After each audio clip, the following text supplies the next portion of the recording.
Glória a Deus. Paz a todos, irmãos. Amém. Vamos diretamente à palavra de Deus nesta manhã. Nós vamos ler dois textos hoje. Salmo número 1. E depois vamos voltar para o nosso texto da série, Ezequiel 47. O pessoal fica mandando mensagem: pastor, abençoa a gente, pastor, a gente está conectado aqui também. Então nós abençoamos vocês. Vira a mão para aquele lado, para aquela câmera lá, ó. Vira a mão para lá. Todo mundo, diga: nós abençoamos cada um de vocês, em nome de Jesus. Sejam tocados pela boa mão do Senhor e cheios da sua presença. Amém. Pronto. Glória a Deus. Tem muita gente que acompanha a gente aí fielmente. Inclusive, o nosso canal, o canal da igreja, atingiu 1000 inscritos semana passada. Amém ou não? Amém. Uhul! Porque nós começamos do zero, né? Que a gente transmitia pelo meu canal, que já é um canal maior. Aí nós transferimos para o canal da igreja e começamos do nada. Então já tem 1000 pessoas aí conectadas. Glória a Deus, né? Salmos capítulo 1. Diz assim a palavra de Deus: bem-aventurado o varão que não anda segundo o conselho dos ímpios, nem se detém no caminho dos pecadores, nem se assenta na roda dos escarnecedores. Antes tem o seu prazer na lei do Senhor, e na sua lei medita de dia e de noite. Pois será como árvore plantada junto a ribeiros de águas, a qual dá o seu fruto na estação própria, e cujas folhas não caem, e tudo quanto fizer prosperará. Não são assim os ímpios, mas são como a moinha que o vento espalha. Pelo que os ímpios não subsistirão no juízo, nem os pecadores na congregação dos justos, porque o Senhor conhece o caminho dos justos, mas o caminho dos ímpios perecerá. Repita comigo o versículo 3, diga assim: pois será como árvore plantada junto a ribeiros de águas. Muito bem, então vamos para o nosso texto da série, Ezequiel 47.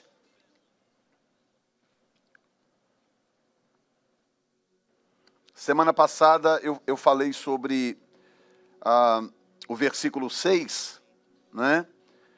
Falei sobre a expressão viste, filho do homem, que é mais ou menos a tentativa de Deus nos fazer ver o que ele tem feito. Pode não parecer, mas nós somos seres muito ingratos, de um modo geral, né, falando de uma forma generalizada. O ser humano é um ser ingrato. É um ser que recebe, fica um dia sem receber, reclama porque não recebeu, ao invés de agradecer pelo que já recebeu. Nós somos assim. Então Deus tem essa técnica com o seu povo, né? Lembra-te que fui eu que vos tirei da terra do Egito, da terra da servidão. Lembra-te disso, lembra daquilo.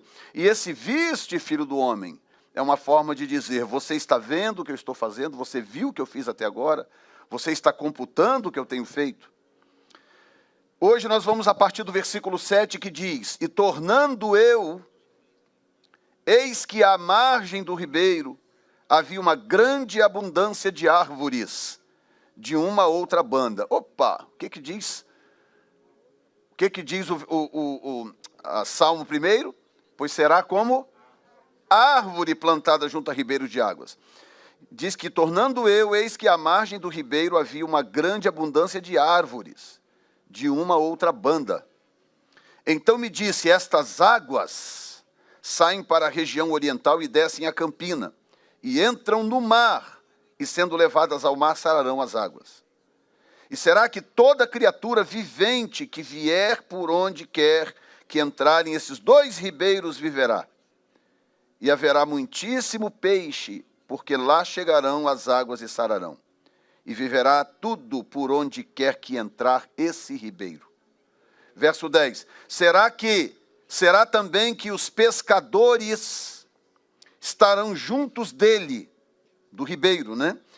Desde Engede até Englaim haverá lugar para estender as redes. o seu peixe, segundo a sua espécie, será como o peixe do mar grande, em multidão excessiva. Você pode dizer amém, Jesus? Muito bem. Não sei se você lembra do que Jesus disse aos seus discípulos em Mateus 4,19. Eu vou ler para você. Jesus virou para aqueles que seriam os seus discípulos, alguns deles, e disse: vinde após mim, e eu vos farei pescadores de homens. Vinde após mim, e eu vos farei pescadores de homens. O que significa que tanto árvores como peixes na Bíblia simbolizam pessoas.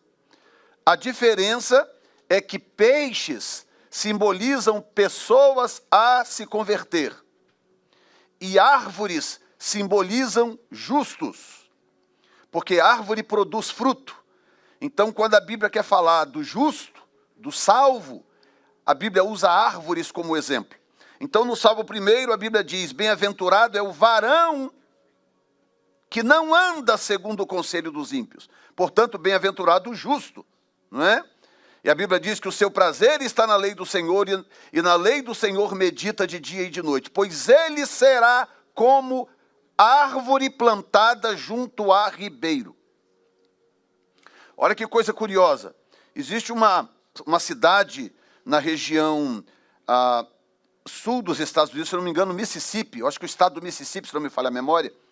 Eu dei uma pesquisada, mas acabou que eu estou em dúvida agora do estado. Mas, se eu não me engano, o norte do Mississippi. Essa cidade foi fundada, é o Mississippi porque fica à margem do Mississippi. Ficava à margem do Mississippi. Essa cidade foi fundada por causa do rio Mississippi. Começou um povoado a se desenvolver à margem desse rio, há muito tempo atrás, 100 e tantos, 200 anos atrás. E esse povoado começou a crescer, essa cidade se desenvolveu. Eles usavam os recursos do rio, me parece que tinha também a mineração na região e tal, e a cidade começou a se desenvolver, e ela tornou-se, na sua época, uma das cidades mais desenvolvidas da época. Ela chegou a perder por 2 ou 3 votos a oportunidade de ser capital do estado do Mississippi, de tão boa que era a cidade. O que acontece? Com o passar do tempo, por causa de erosão, e você sabe que o curso de um rio, ele vai sendo alterado ao longo do tempo, às vezes por consequências naturais, às vezes por interferência humana. E aí, gradativamente, o curso do rio Mississippi começou a mudar, e foi se distanciando da cidade. A erosão foi causando uma mudança no leito do rio, e o rio foi se distanciando da cidade. Chegou um ponto que o rio já estava passando fora da cidade, distante da cidade algumas milhas, com o passar do tempo. Nós estamos falando coisa num processo aí de 100 e poucos anos, 200 anos. Escute bem o que eu vou dizer. Hoje, essa cidade é uma cidade fantasma. É uma cidade onde praticamente não tem mais ninguém, muita coisa abandonada. Ainda tem lá uns aventureiros, aqueles que sempre persistem, que insistem, mas a cidade tornou-se, com o passar do tempo, uma cidade fantasma. Então veja bem, uma cidade promissora, uma cidade abençoada, uma cidade que abrigava muita gente, muitas famílias com muitos sonhos. De repente, essa cidade se dissolveu e tornou-se em nada, só porque o rio resolveu mudar o seu curso. Portanto, hoje eu quero falar com você sobre a importância de acompanhar o curso do rio. A importância de acompanhar o curso do rio. Quando Jesus diz que virou para os seus discípulos, dizendo: olha, eu vou fazer de vocês pescadores de homens.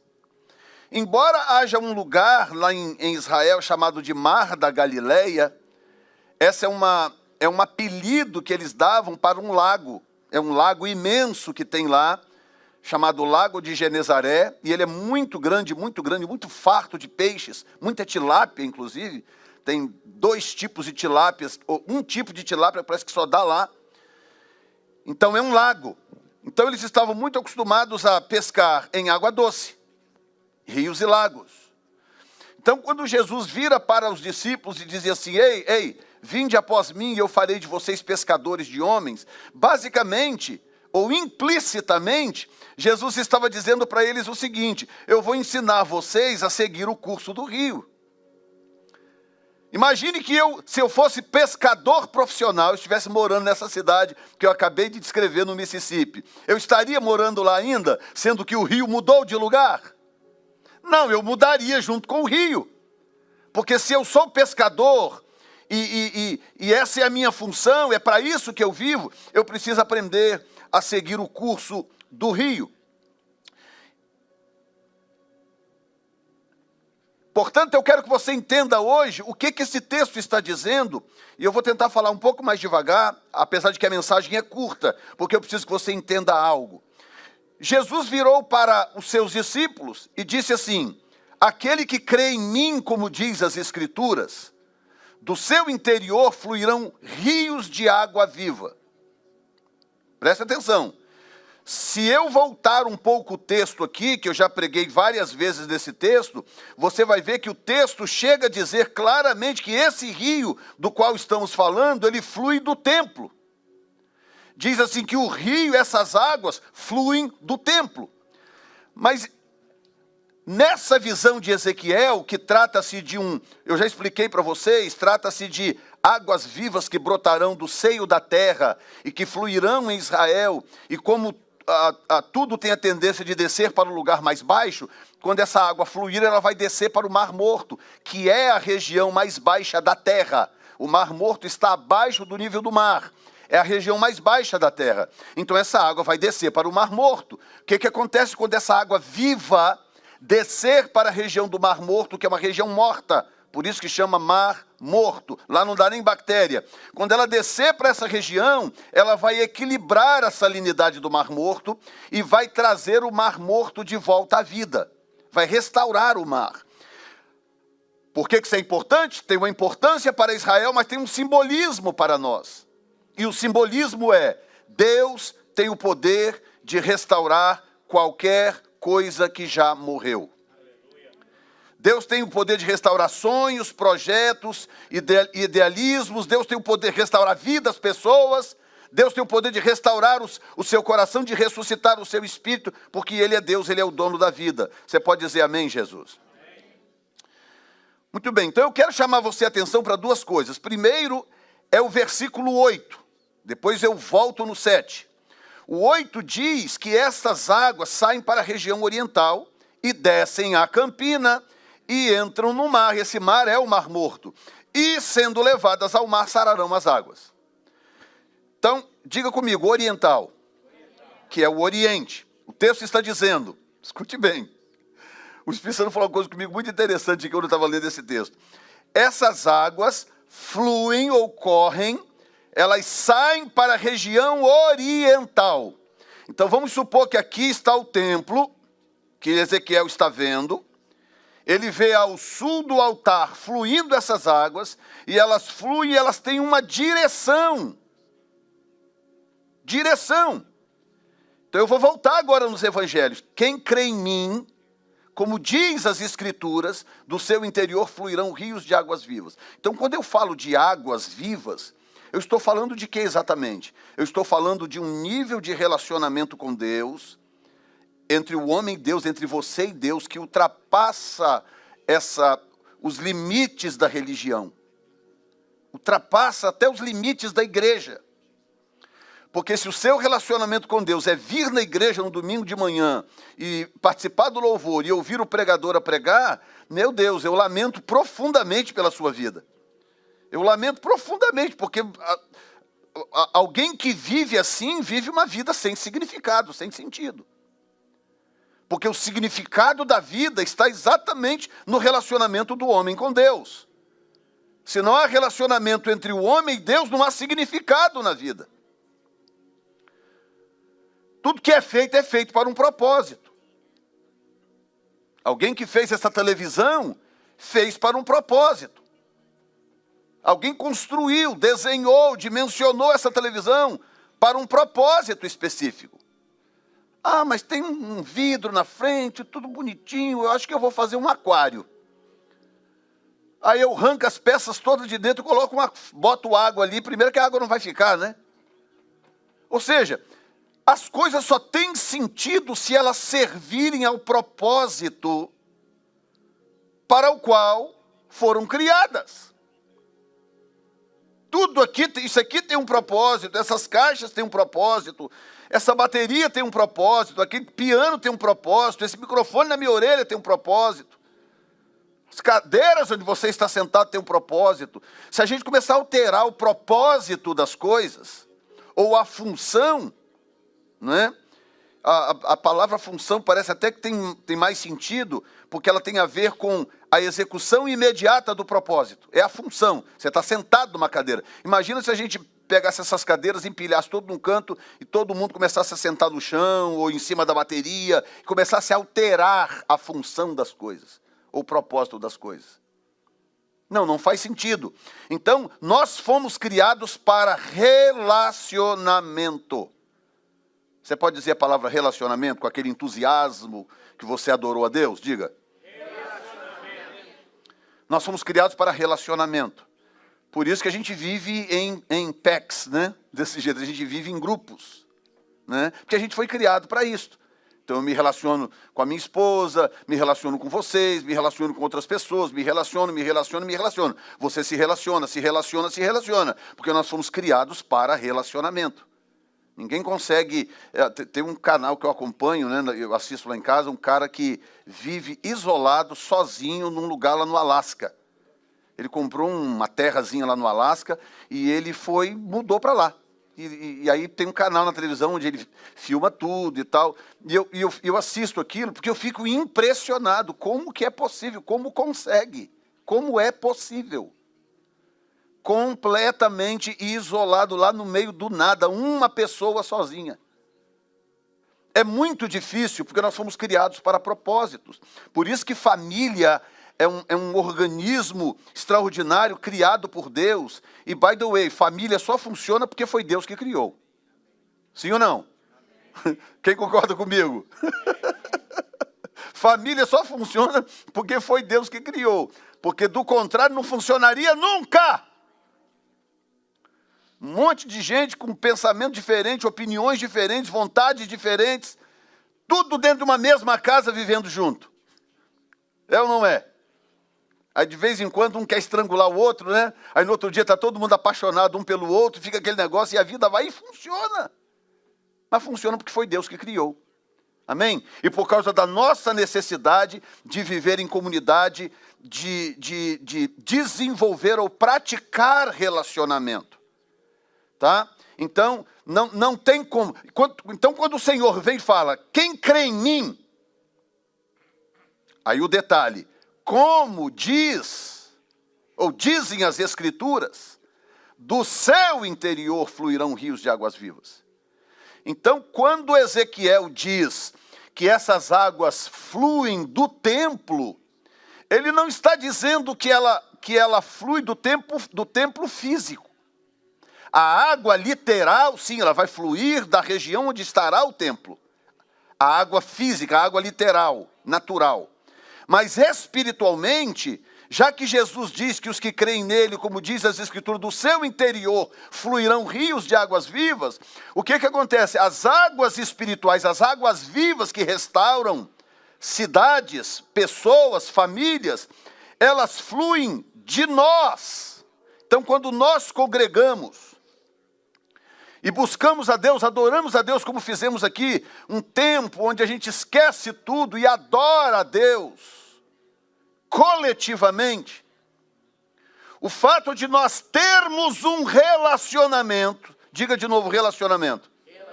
Ok, o que acontece se nós nos reunirmos, congregarmos para cultuar a Deus e não tivermos relacionamento com Ele?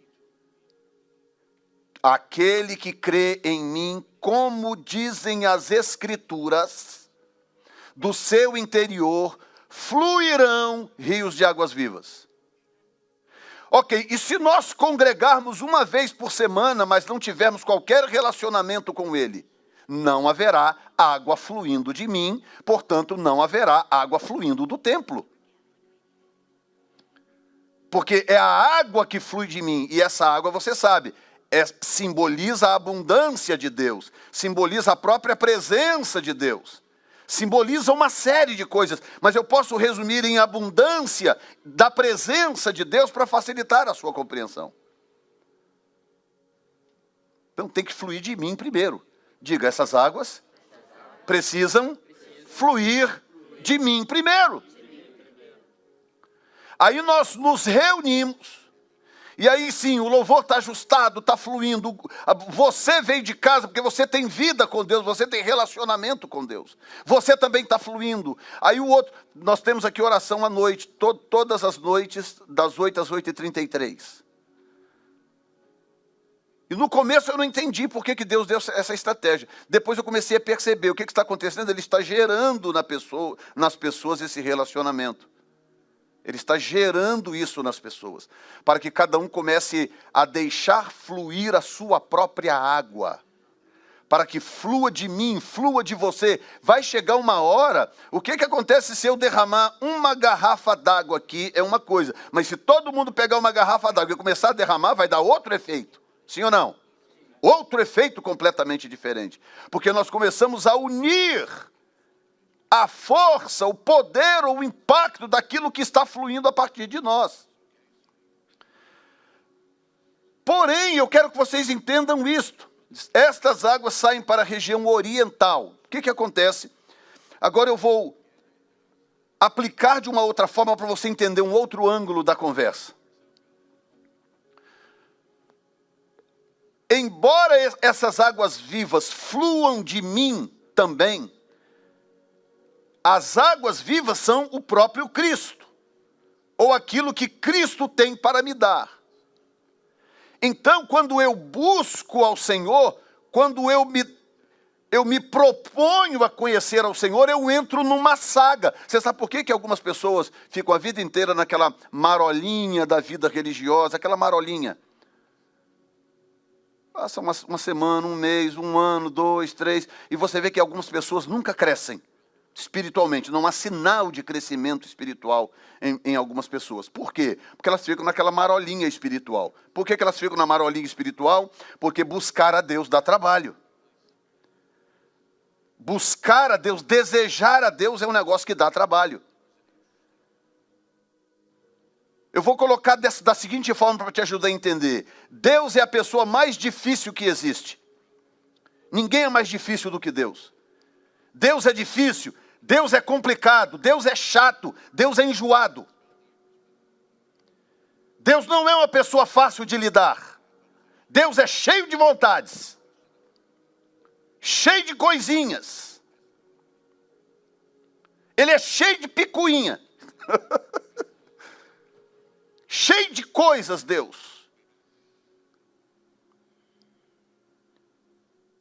E para piorar, ele não negocia os seus valores. Ele não negocia. Ele diz uma coisa hoje, acabou, daqui a 300 anos é a mesma coisa. E você que se vire. Ele não negocia as suas coisas. Tudo está escrito nas Escrituras. Coisa que ele disse lá atrás para fulano de tal, está valendo até hoje. Estão entendendo, gente?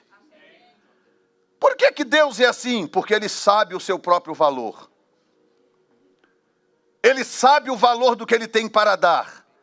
Ele sabe o que acontece na vida do caboclinho quando busca Ele de todo o coração. Ele sabe do seu próprio poder transformador. Então, quando alguém se propõe a buscá-lo e a conhecê-lo, não pense que ele sai por aí dando sorrisos e dando sinais e soltando fogos. Não, ele fica calado, ele fica em silêncio. Deus ama se fazer de difícil.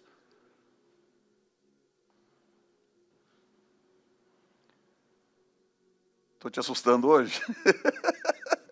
Pastor do céu, para que eu vim no culto hoje? É a verdade, irmãos. E quando ele resolve sumir da história? Ele resolve desaparecer. Por isso que Isaías disse, né, 55:6, buscai ao Senhor enquanto você consegue achar. Busque a Ele enquanto se pode achar. Porque quando Ele resolve desaparecer, sumir da história, babau. Passam gerações e Ele está calado. No período interbíblico foram 400 anos. Né? Aí tem a geração humana, que é de 70 anos. Tem a geração espiritual, que são 40 anos. Só aí são 10 gerações. 400 anos. Calado! Aí a igreja deu uma desviada ali, final do século II, final do século II, início do terceiro século. Deus falou, ó, calou a boca, só foi abrir a boca de novo em 1500 e pouco. Por que eu estou te falando isso? Porque se você resolver dar uma de difícil para Deus, se você desafiar a Deus, dando uma de difícil para Deus, você não vai querer ver a resposta dele quando ele resolver dar uma de difícil com você. Você não vai querer. Você não vai querer essa disputa com Deus. O relacionamento inteligente com Deus, sábio com Deus, é quando eu me coloco na rota que Ele está fluindo. Por isso que o texto diz, estas águas fluem na direção oriental. O que o texto está dizendo, olha, essa água não flui para todo lado, não. Ela tem uma rota, ela flui numa direção. Se você não estiver naquela direção, meu filho, você pode chorar, espernear. Ah, eu estou aqui no norte, Senhor, tem misericórdia de mim. Senhor, posso fazer nada por ti. O rio flui para o oriente. Se você quer rio, vai para o oriente. Você quer a abundância do rio? Vá para a rota onde ele flui.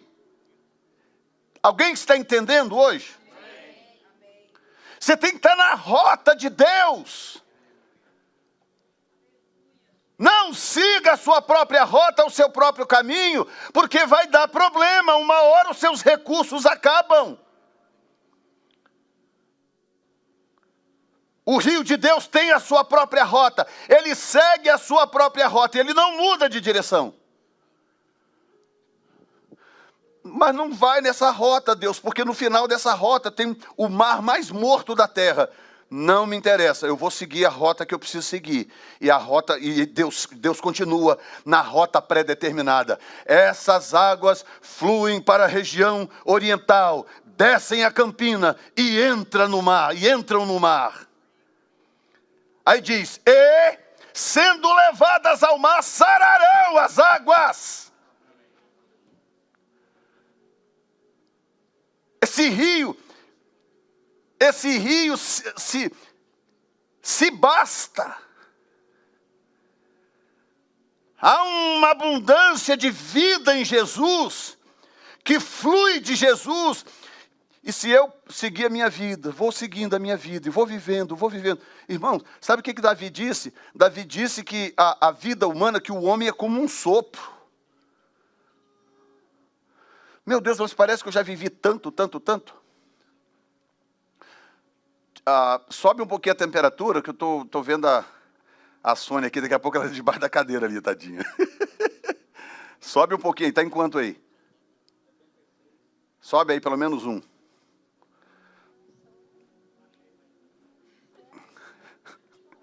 Viu? O Léo falou, baixei foi mais.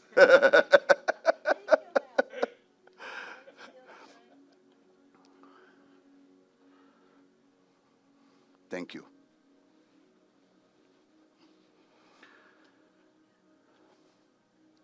Estas águas saem para a região oriental, descem a campina, entram no mar e são levadas ao mar e sararão as águas. No verso 9, bom, deixa eu voltar no 7, né, que eu preciso dizer algo que está no 7. Diz assim, tornando eu, eis que à margem do ribeiro, havia uma grande abundância de árvores. Árvores são pessoas, tá? Árvores são pessoas.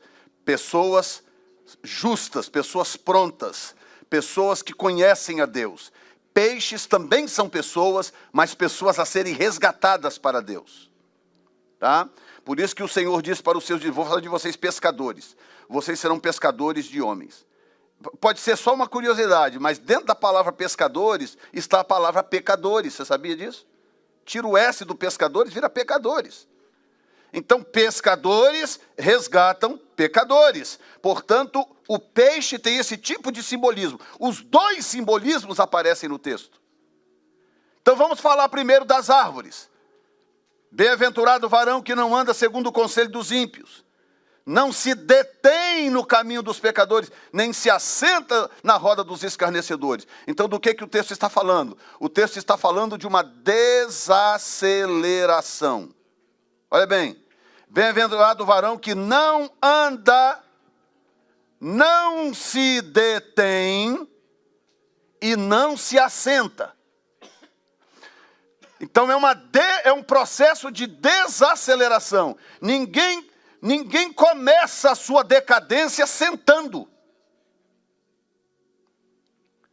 Toda decadência começa com um processo de desaceleração. Você vai perdendo entusiasmo pelas coisas de Deus, você vai perdendo aquela atitude de estar maravilhado com as coisas do Senhor. Você vai perdendo fome, você vai perdendo sede, porque você vai sendo consumido pelas coisas da vida. Jesus contou a parábola da semente, diz que uma semente caiu sobre as pedras, outra semente caiu em solo raso, e outra caiu à beira do caminho. 3 tipos de semente que nunca produziram. Aquelas que caíram em pedras não deu em nada. A que caiu à beira do caminho, as árvores comeram. A que caiu em terra rasa, não teve raiz suficiente para poder se sustentar. 3 tipos de semente que nunca se tornarão árvores. Estão entendendo? O texto diz, aquele que não anda segundo o conselho dos ímpios, não se detém, não se assenta, ele será como árvores. Então, essas pessoas não fazem parte desses 3 grupos. A semente que cai na pedra, a semente que cai na beira do caminho e a semente que cai em terra rasa. Elas nunca foram essas 3 sementes. Por quê? Porque elas se tornaram árvores. Quem não anda segundo o conselho dos ímpios, não se detém, não se assenta, ou seja, não passa por esse processo de desaceleração, até estagnar espiritualmente. Estagnar espiritualmente. Eu atendi um pastor esses dias, há uns dias atrás, que me ligou, que eu nem conhecia, alguém que me conhece aí pelas redes da vida, me ligou e virou para mim e falou assim, a minha esposa estava em casa e virou para mim e falou assim, pastor, me ajuda, ora por mim, eu não sei em que ponto que eu me perdi. Olha só, pastor, eu não sei em que ponto da história que eu me perdi, mas eu estou perdido. Ora por mim, me ajude. Meu Deus, um pastor, pastor Jefferson. Você está achando que pastor é o quê? Que pastor é um super-homem que tem a capa do Batman?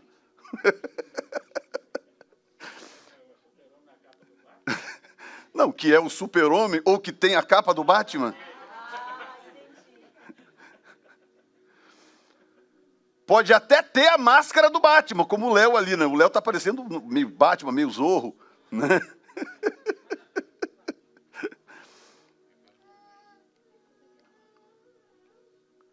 Pastor, me ajuda, ora por mim, porque eu não sei em que ponto da estrada eu me perdi, mas eu estou perdido. Eu não sei em que direção caminhar. Eu oro, parece que o céu está de bronze. Deus não fala comigo, pastor. O que está acontecendo? Pastor, me socorre. E eu parei e falei, meu Deus do céu, que coisa, como que isto acontece sem que a gente... Mas aí é que está o perigo. Quando acontece algo que é explosivo, você percebe imediatamente.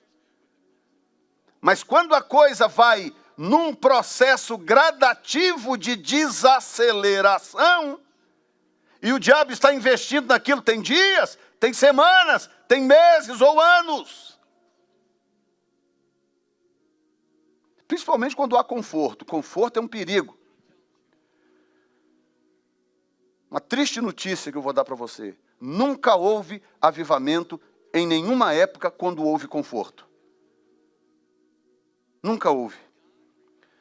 Todo o avivamento da história, todos, incluindo o de Atos 2, aconteceu em meio a um grande desconforto.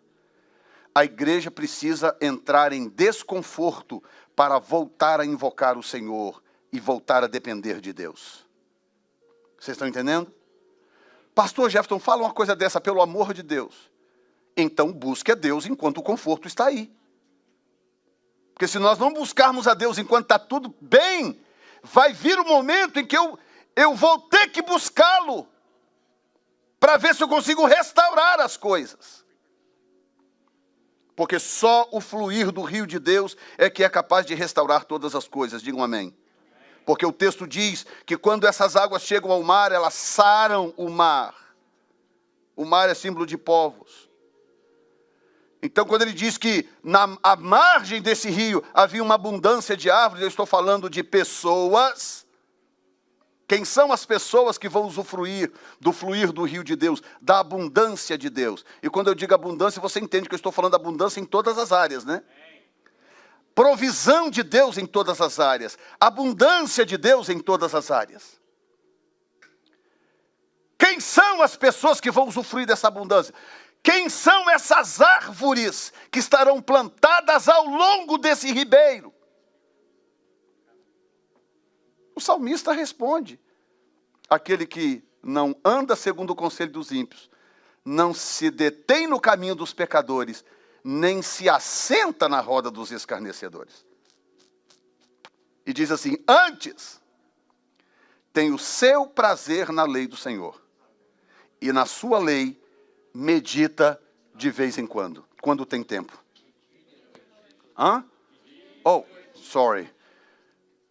Medita de dia e de noite. O que é isso? Relacionamento. Uma coisa que acontece de dia e de noite, relacionamento. Eu me relaciono com ele. Eu invisto nisso. Digam glória a Deus. Jesus, que coisa linda. Aí o verso 9 diz assim: será que toda criatura vivente que vier por onde quer que vier, e será que toda criatura vivente que vier, você vai ter que sair do seu comodismo, não vai ter jeito. Não vai ter jeito, o rio não vai lá onde você está. Pastor, é o seguinte, pede a Deus para passar o rio lá em casa, porque eu estou muito cansado. Eu estou muito cansado, pastor, então eu preciso que o rio passe, mude o curso do rio e passe lá em casa. E será que toda criatura vivente que vier, por onde quer que entrarem esses dois ribeiros, que eles bifurcam depois, diz, viverá. Oh, meu Deus! Quem ficar na sua, isoladão, não sei o que lá, dando de difícil, morrerá. Quem vier ao rio, viverá.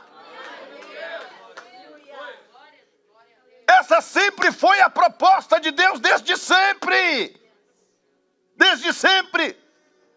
Desde Adão, Deus virou para Adão e Eva falou: olha, tá tudo... Gostaram aí? Meu Deus, Senhor, o que é isso? Que jardim é esse? Coisa maravilhosa. O que vocês estão achando? Água suficiente? Maravilha. Gostaram das frutas? Meu Deus, tudo maravilhoso. Tudo tranquilo? Está faltando alguma coisa? Nada. Ok. Estão gostando? Maravilhoso. Vocês querem continuar vivendo assim? Quero. Mantenha o relacionamento comigo. Agora, está vendo aquela árvore lá? Aquela lá, senhor, aquela. Aquela vocês não comam. Porque se vocês comerem, vocês morrem.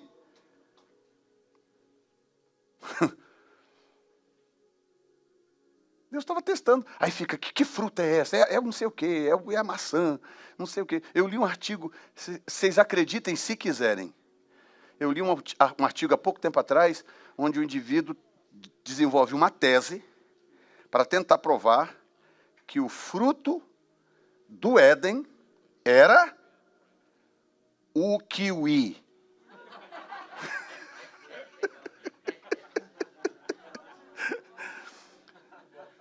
Já estou avisando para você não comprar nunca mais esse. my God. Pronto. Vocês estão entendendo? Que interessa, que importa se era o kiwi, a maçã, a uva, a jaca, a melancia da DG, seja lá o que for.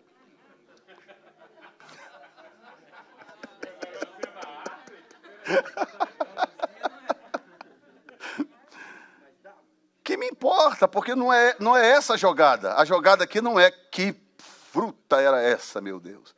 Não, era um teste de obediência. Deus estava colocando esse relacionamento que ele propôs com Adão em teste. Deus estava testando. Lembra que eu te falei que Deus é cheio de coisinha e Deus é difícil? Está aí a prova. Está aí a prova. E olha só que coisa tremenda, né? Todo dia Deus aparecia a Adão. Que coisa boa. Bom ou não? Todo dia, Zé Carlos. Todo dia, na viração do dia, vinha Deus no jardim.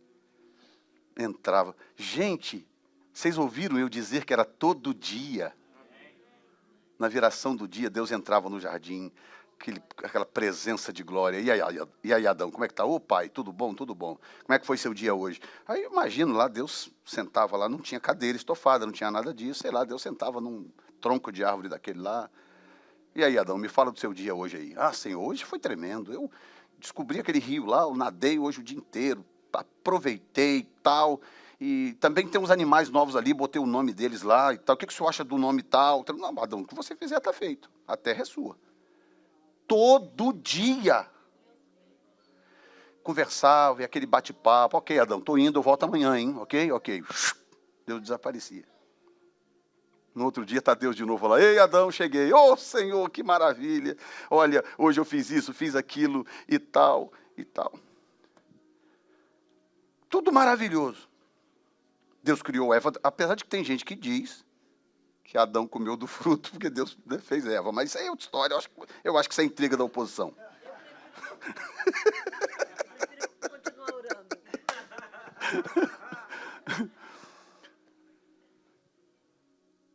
Todo dia. Diga, todo dia. Aí Adão resolve dar uma de independente, esperto. Vai lá e come do fruto. Deus falou, não coma daquele fruto ali que vai dar zebra. Ele vai lá e come do bendito do fruto. Deus aparece de novo no jardim. Fala, Adão, você comeu do fruto, né? Ah, foi a mulher que tu me deste. Eva, foi você, Eva? Foi a serpente. E aquilo foi aquele joguinho de empurra. Aí Deus falou, ok, Deus deu as punições devidas, botou eles para fora do jardim, colocou um querubim com a espada desembainhada na porta do jardim, para que ninguém mais encontrasse o jardim. Os pesquisadores, os historiadores, apontam a região do Éden, onde era mais ou menos a região do Éden. Mas ninguém consegue achar, nem vestígio, porque está escondido por Deus. Deus fala, Adão, agora sai daqui para fora e se vira agora, vai trabalhar, vai dar jeito, você não quer ser independente? Agora se vira. Vai trabalhar a terra, vai produzir a sua própria comida, vai se virar. Você quer ser independente, não quer? Então vou te dar a chance de ser. Olha bem, o texto diz que Adão viveu 930 anos. Quantos? E nunca mais Deus o visitou. E Deus o visitava todos os dias da viração do dia. Todo dia, Luciana. E agora, 930 anos depois, Adão está no seu leito de morte e ele nunca mais viu a Deus. Não é que Deus o abandonou, Deus cuidou dele aquele tempo todo. Porque, inclusive, até tem uma mensagem que eu prego, que quando a Bíblia diz que a terra se corrompeu, foi depois da morte de Adão. Por alguma razão, enquanto Adão esteve vivo, a terra não se corrompeu por completo. Creio eu que no seu arrependimento, na sua vida de arrependimento para sempre, Adão, de alguma forma, manteve a coisa sob controle. Quando ele morreu, o texto diz, e o gênero humano se corrompeu. Após a sua morte. Aí vem a história de Noé, que você conhece. Deus tem que destruir tudo com dilúvio. Mas enquanto Adão estava vivo, não houve corrupção generalizada do gênero humano. Mas o fato é, nunca mais ele viu a Deus. Nunca mais ele viu a Deus. Tem alguém sendo alimentado nesta manhã? E será que toda criatura vivente que vier, por onde quer que entrarem esses dois ribeiros, viverá? Coloque-se de pé.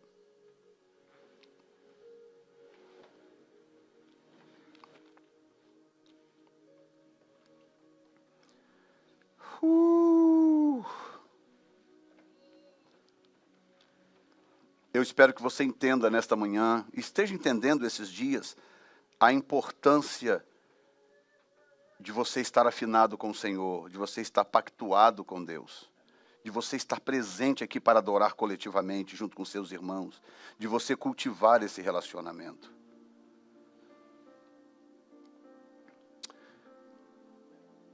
Nós estamos tão gratos a Deus por tanta coisa que Deus tem feito no nosso meio. Eu não consigo nem explicar para você o tamanho da minha gratidão. Quanto Deus tem sido bom conosco, gente. Ontem à noite nós tivemos aqui um tempo de oração, 33 minutos de oração. Mas, irmãos, que coisa celestial. O céu desceu aqui nesse lugar. Nós estamos construindo um relacionamento. Amém? Porque vai chegar um momento em que ele rompe esse aparente silêncio. E ele derrama dessas águas. As águas são derramadas em abundância. Jesus.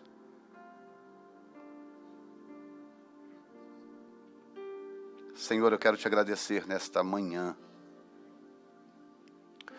Nós estamos no curso desse rio. Nós estamos no curso desse rio. Nós não estamos no oeste, nem no sul, nem no norte. Nós estamos no leste, na região oriental. Nós estamos no curso do rio. Nós estamos nos colocando propositalmente no lugar onde esse rio está passando. Porque nós queremos ser inundados por este... Nós queremos ser árvores plantadas junto a ribeiros de águas. Porque assim o Senhor poderá nos usar depois como pescadores para pescar os peixes. Mas nós queremos ser árvores, e para sermos árvores, precisamos ser aquela semente que caiu em terra boa. Obrigado, meu Deus. Obrigado, meu Deus. Você pode fazer o seu próprio pacto com Ele, eu estou fazendo o meu. Você pode fazer o seu próprio pacto com Ele aí agora.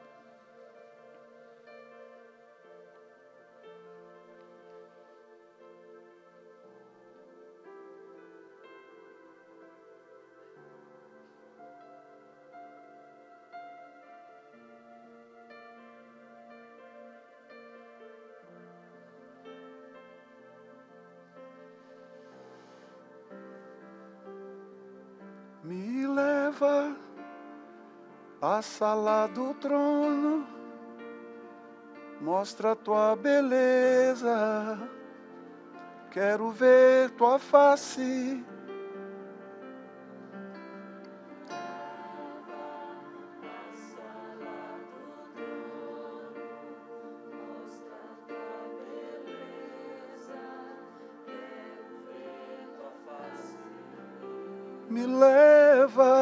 Me leva à sala do trono, tua beleza, quero ver tua face, Deus.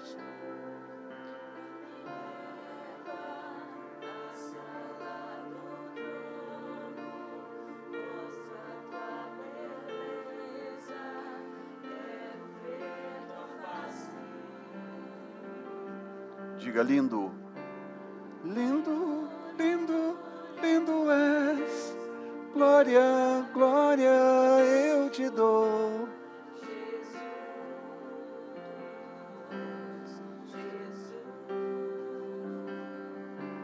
Lindo, lindo és, glória, glória eu te dou.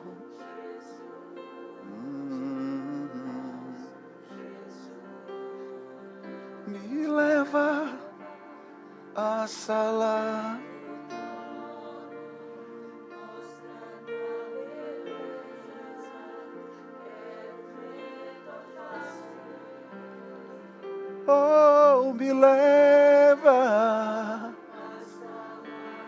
trono, a beleza.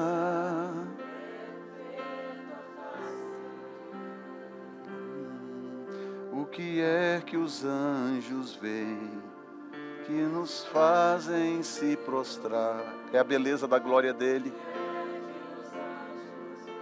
E os fazem cantar santo. O que é que os anjos veem e os fazem se prostrar? O que é que os anjos veem e os fazem cantar santo? Santo, santo, Deus poderoso, santo, santo, Deus poderoso, santo, santo, Deus poderoso,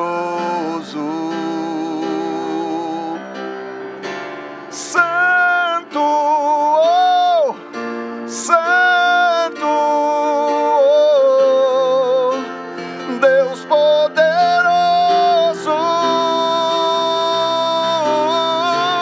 santo, santo, oh, Deus poderoso. Diga, diga santo.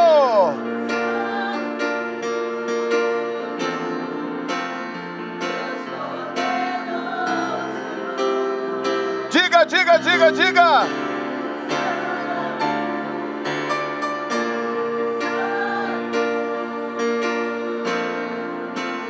Deus poderoso, santo, santo, Deus poderoso, santo, santo, Deus poderoso, santo,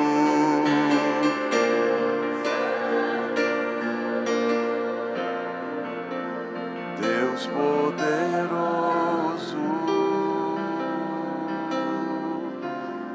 Aleluia, Jesus. Santíssimo tu és. Santíssimo tu és. Está vendo esta água que está fluindo de você? Essa água se torna o rio. É essa água que se torna o rio que flui do templo e que alcança a cidade e transforma a vida de famílias e pessoas. Uramachanturi katarabasuri antarabas. Nekanturi manturi barakastasata kantoroshtara.